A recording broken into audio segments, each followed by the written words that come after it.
बीड या ठिकाणी अतिवृष्टीमुळे अनेक गावं पुरामध्ये वाहून गेलेली आहेत। अतिशय वाईट प्रसंग बीड जिल्ह्यामध्ये झालेले वसुंगाव असेल, आबेगाव असेल आणि असे अनेक 2-3 गावं आहेत। गंगामसला गाव आहे, सुरुम गाव आहे। त्या ठिकाणून आम्हाला अनेक कार्यकर्त्यांनी, कल्याण पूर्वेच्या कार्यकर्त्यांनी आम्हाला त्याची सूचना दिली की तिथे शासनाची सुद्धा आत्तापर्यंत मदत पोचली नाही। त्यामुळे आम्ही आत्ता सध्या 1000 लोकांसाठी धान्य, तेल, त्यांच्यासाठी पुस्तके, गाद्या, चादरी, साड्यासुद्धा या ठिकाणून पाठवत आहोत।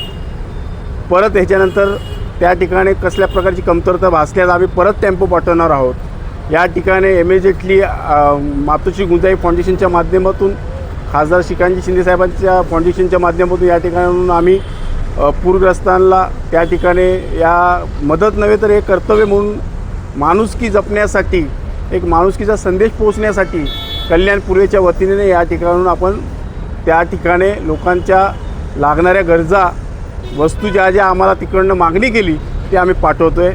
त्यामुळे मी या आपल्या माध्यमातून एवढंच सांगेल की आपण जे कोण समाजकारण असेल, दानशूर असतील, त्यांनी त्या ठिकाणी जातीने लक्ष देऊन त्या ठिकाणी मदत पोचवावी।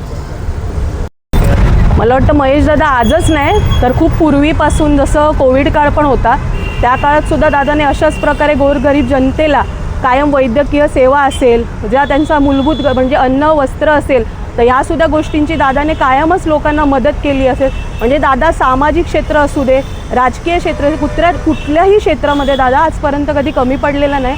आणि मला वाटतं आजसुद्धा दादाने तोच संदेश दिला आहे की आज जे पूरग्रस्तांना दादानी जी सेवा आज तो दादा करतो आहे लोकांसाठी, ती कायम फक्त त्याच्या प्रभागात किंवा विभागात नसून ती आज त्यांनी बीड जिल्ह्यापर्यंत पोहोचवण्याचा दादानी जो मूलभूत प्रयत्न केलेला आहे त्याचं खूप कौतुक कर असं वाटतं। आणि एक कार्यकर्ता म्हणून दादाची मला खूप त्याचा अभिमान वाटतो आणि हे मनापासून मला सांगायचं आहे।